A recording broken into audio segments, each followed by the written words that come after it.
for you. And that's what we're going to do. We've got some nice morwong, which we got from just up the road in Bicheno. And I'm going to do a really, really simple sashimi with a nice ceviche dressing to go with it. Now, if you can't get hold of morwong, you can use whatever your favourite white flesh fish is. Kingfish, snapper, trumpeter, doesn't matter. We were just able to get hold of some really good morwong, so that's what I'm going to go with.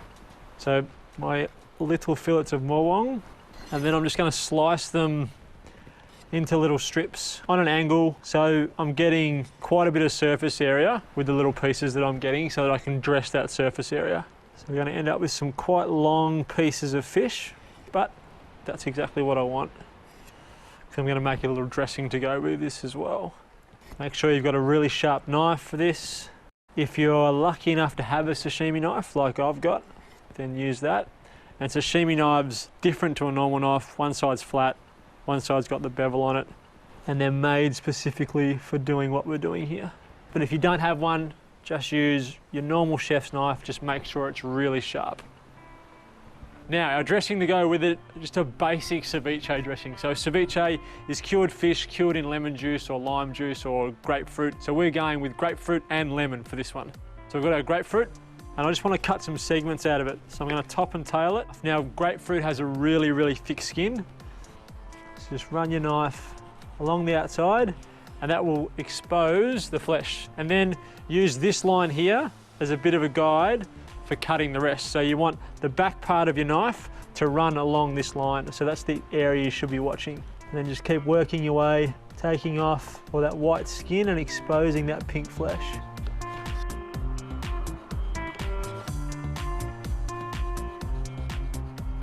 The grapefruit's a really good one for practicing segmenting. Because the skin is so thick, you get lots of practice at it, and because the grapefruit itself, the flesh is quite big, you're not going to waste heaps. So once you get to there, take out your segments by just cutting in between those little veins. I'm going to need, I reckon, about 5 segments.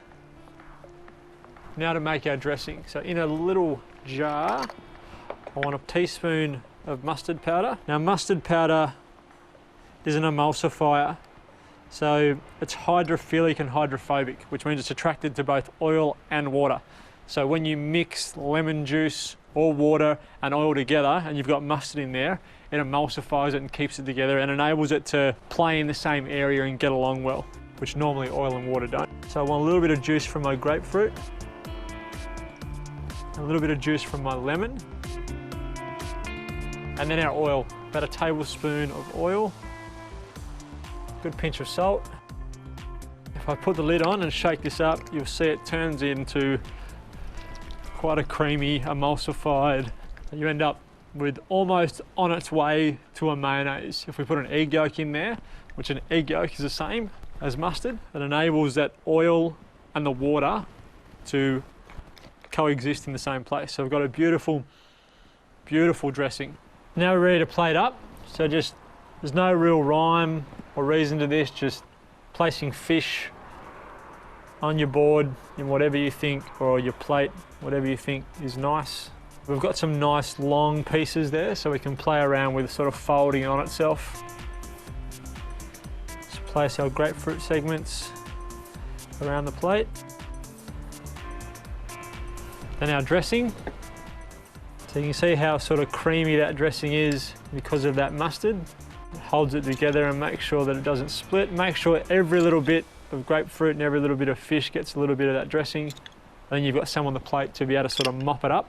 Then we've got some pink peppercorns, which I'll just crush in my fingers and place on top because we didn't have any pepper in our dressing, and the pink peppercorns go so well with the grapefruit. Peppercorns are nice and fruity, so you can go quite hard on that. I've got some micro parsley. It's sort of whatever micro herb you can get your hands on. And if you can get your hands on micro herbs, get hold of them, leave them on your kitchen bench. You will use them, I promise.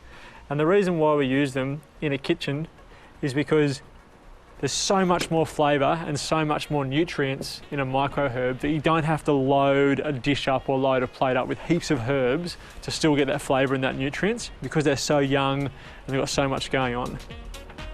So that is our little morwong and grapefruit ceviche. perfect, I think, for a day like this, in a location like that. You're right near the sea. We got the fish from just down the road. Sit down, have a glass and just enjoy.